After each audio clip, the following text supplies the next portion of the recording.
maya haddaaban dee haddaa fursad haystay soo moogid haddaan rabo inaan fanka jiro haddaa fursad haystay haddaan kusii jiri lahaa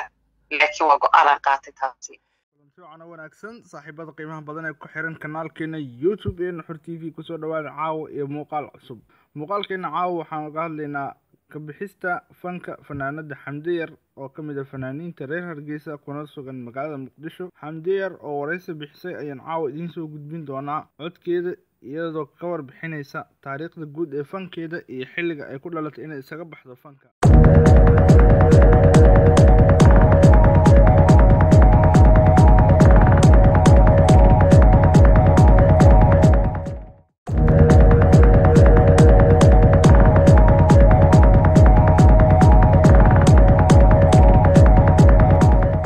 inta aan muuqaalka u guda galin waxaan idinka codsanayaa inaad channelka subscribe saarto gambaleelkana furato muuqaalkana like saarto si aad nagala socoto muuqaalada cusub ee aan halkan soo geli doono. waad ku mahadsan tahay daawashadaada. fanaanada Xamdi Yar oo ka mid ah fanaaniinta reer Hargeysa ayaa isaga baxday fanka kadib markii ay go'aansatay inay gabi ahaanba fanka iska joojiso. Xamdi Yar ayaa sheegtay inay muddo ku tahmaysay inay isaga baxdo fanka laakiin showgii ugu dambeeyay ee ku qabatay magaalada Muqdisho oo codsi kaga yimaada qaar ka mid ah taageerayaasheeda sidaas darteedna ay u qabatay kadibna fanka isaga baxday. fanaaniin dhowr ayaa horay fanka isaga baxay oo kamid yahay Cabdihani Xaashi Cabdilaahi oo isna dhawaanaha fanka ka baxay. waxaa ku xigay Qoomaal oo isna mar hore fanka ka baxay. Saciid Taariikh ayaa kamid ah fanaaniinta Muqdisho ku sugnaayo fanka ka baxay. sidoo kale waxaa jira fanaaniin dhowr Xamdi Kuweyn ay kamid tahay. waxaana uga hambaleynaynaa fanaaniinta in wadada qayrka uu Rabbi ku soo toosiyay horena u socdaan guuleysta ayaan leenahay. waa kan codka Xamdi Yar oo ka hadlaysa ka bixista fankeeda iyo iyadoo xaqiijisay in fanka dib aysan ugu soo laabin doonin.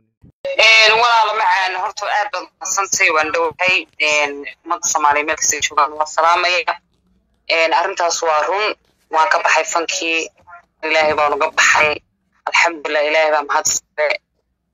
maxaa la dhahaa gaar ahaan waxaan kan u mahadcelinaya waalidkayga oo markasta garab taagnaa oo ii ducaynayay wallaahi wax dee dhibaato ama caqabad ii timay jirin amba wax aan arkay wax dhibaa dar ilaahay baan uga baxay anaa jeclaystay macnihii waan fahmi waaye way ii fiicnaan waaye anaa dar ilaahay macnihii u jeclaystay inaan iskaga baxo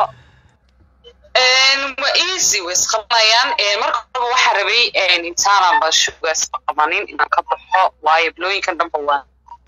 la jiray laakiin halkaas macnihii dad ka hor iga codsaday baan u sameeyey codsigooda maadaama codsigooda u sameeyey ana markii dambe waxaan go-aan ku gaaray macnihii daawan codsigoodii fuliyey anigana inaan waa rajadeydii aan gaaro oon sameeyo waxaa aniga niyadeedii qalbigii u rabay walaala waxaan kusoo biiray 2014 bishii 8aad adiga 15kii baa fanka toos uga bilaabay waxaan ka baxay 2020 bisha October 10keedii ayaan ka baxay fanka horta aad iyo aad baan ugu faraxsanahay aad baan u salaamaya waxaan dirayaan waxa weeyaan waxaan leeyahay dee marka horeba maadaama taageerayseen oo waxaan ku yiri aad sacabadmisan maantana qaybtii wanaagan soo taageerno alxamdulillah baan ahay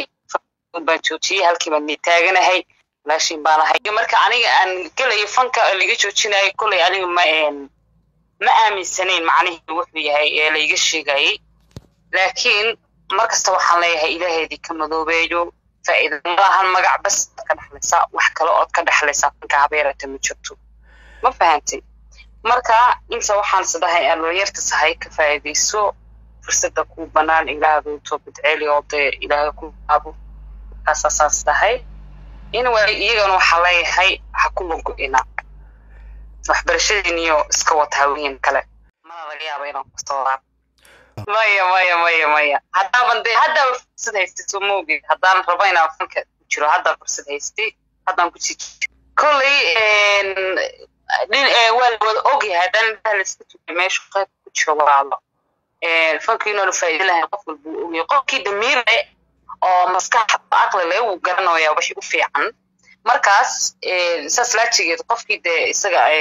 dintiisa garanayo uu sameeyaa wixii isaga u fiican jiri lahaa laakiin waa go-aan qaatay taasi. gudaana saaxiibayaal muuqaalkeena caawa intaas ayaan kusoo gabagabeynaynaa. fadlan haddii aad channelka cusub tahay waxaan ka xasuusinaynaa markale inaad channelka subscribe saarto waad ku mahadsan tahay daawashadaada.